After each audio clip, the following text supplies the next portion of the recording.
Olá, navegante das palavras! Hoje vamos embarcar na palavra guia autoestima. Como eu já contei para vocês, eu fui uma criança rejeitada. Da minha infância, só restaram duas amigas, inclusive uma delas é até hoje. Mas elas no início da adolescência já estavam namorando. E no início da adolescência eu já queria ir nos bailes, nós estávamos no auge das danceterias e eu não tinha com quem sair. E aí, por sorte, mudou-se para Manduri 3 famílias. E essas 3 famílias tinham, uma família veio de São Paulo, capital, a outra do estado do Paraná e a outra família de uma cidade ali perto de Manduri mesmo. E vieram 3 novas amigas para mim na cidade, porque elas também precisavam se enturmar e eu também buscava uma turma nova. Então, ali foi uma união perfeita. Eu logo fiquei amiga delas, inclusive porque 2 delas eram tão altas quanto eu e também tinham o mesmo complexo de altura. Então nos unimos no nosso complexo, inclusive no primeiro baile que nós fomos juntas, decidimos ir de salto alto. Ah, não, a gente tem que perder o trauma do salto alto. Aí as 3 entraram no baile juntinhas e uma tentando ver se não estava mais alta que a outra. Então, quando nós conseguimos usar pela primeira vez salto, que nem era salto alto, acho que era uma altura assim pequena, ali nossos complexos de altura foram embora, foram enterrados definitivamente.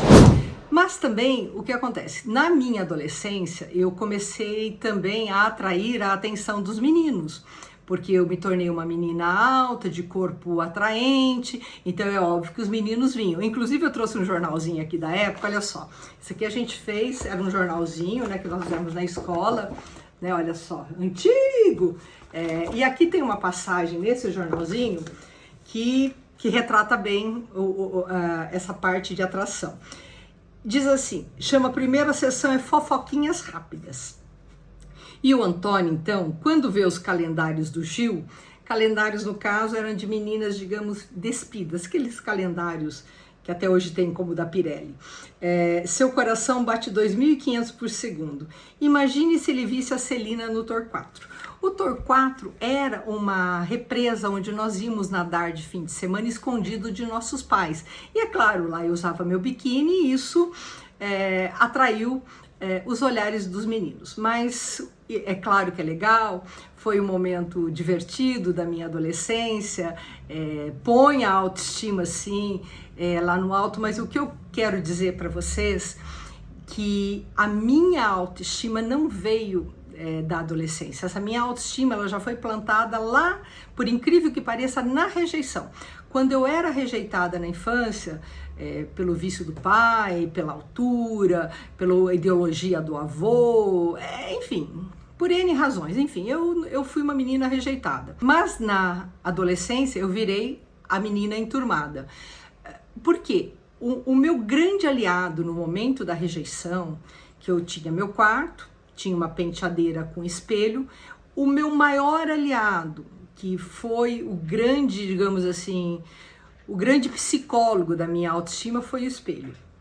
Porque eu vinha para casa, muitas vezes, né, você sofre, hoje você diria um tipo de bullying na escola, né, mas em vez daquilo me pôr para baixo, não, eu sentava, olhava para o espelho, olhava para mim e ali eu conversava, como se eu estivesse conversando com um amigo. Algumas coisas, eu chorava, eu desabafava com o espelho. E o que acontece? Com isso eu fui aprendendo a gostar da imagem que eu via ali refletido. Por isso que nenhum preconceito, nenhum bullying, nenhum desprezo, como até hoje, me põe para baixo. Porque esse é um problema da pessoa e não meu. Porque a minha autoestima ela é muito fortalecida nesse sentido. Porque eu sempre tive o espelho como meu grande aliado. Por que ele é importante? Porque no espelho você tem que se ver lá, em algum momento pelo menos, sem maquiagem, sem filtros e despida. Nenhum ser humano é perfeito, então o espelho retrata todas as nossas imperfeições, físicas principalmente. Então eu tinha espinha já no rosto que eu não gostava, mas eu não fugia daquelas espinhas. Então o que eu aprendi com o espelho? A ver Eu sabia quais eram as minhas imperfeições, mas eu não dava destaque a elas. Mas eu sabia os pontos fortes, então eu destacava os pontos fortes. Mas acima de tudo, eu gostava da pessoa que eu via ali refletida. Então o que é muito importante é você olhar para o espelho e, acima de tudo, gostar da imagem da pessoa que você é. Porque se você não se autovalorizar, se você não gostar de você própria, você não vai passar isso para ninguém. É impossível doar-se, valorizar alguma coisa se você não se autovaloriza. E não pode ser da boca para fora. E não é porque a gente, minha autoestima tá lá no alto, sei lá, porque eu cortei o cabelo, porque eu fiz a maquiagem YZ, ou porque meu corpo... Não! Isso também pode ajudar, mas não é isso que faz uma pessoa com autoestima elevada.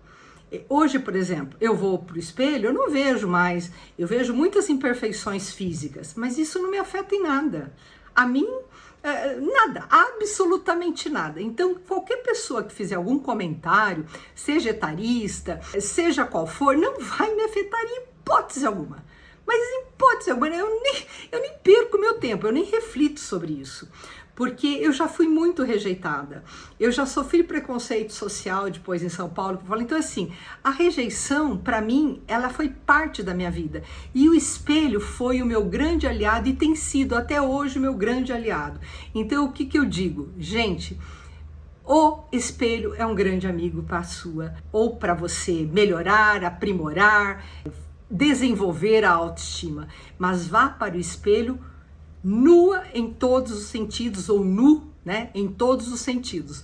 Porque quando você se vê nua, física, emocionalmente, você tem que gostar.